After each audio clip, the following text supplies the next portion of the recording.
जाने जनिहा समधे आंगन छोट बाड़े।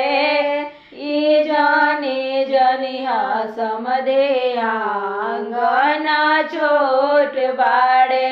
आंगन के कीमत बहुत जे, आंगन के कीमत बहुत जे। ई जाने जनिया समधे बटुला चढ़ले बानी। ई जाने जनिया समधे बटुला चढ़ले बानी। बटुला के खानो नइखे मोल जे, बटुला के खानो नइखे मोल जे। ऐसन बटुलवा समधे पवरिया के दिहले बानी।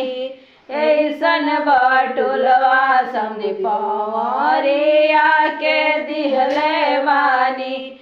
बाबू के जनम के साल जे, बाबू के जनम के साल जे।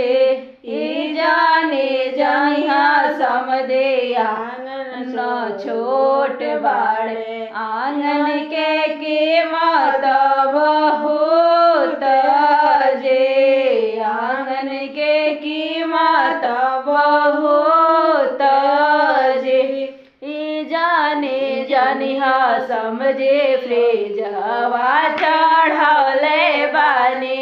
ए जाने जनिहा समधे कूलर चढ़ले बानी। कूलर के कोनो नइखे मोल जे, फ्रिज के कोनो नइखे मोल जे। ऐसन कूलरवा समधे बधइया के दिहले बानी। ऐसन फ्रिजवा समधे बधइया के दिहले बानी।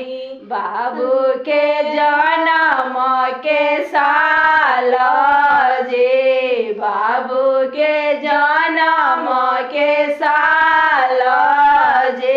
ए जाने जनिहा समधे आंगन छोट बाड़े। ए जाने जनिहा समधे आंगन छोट बाड़े।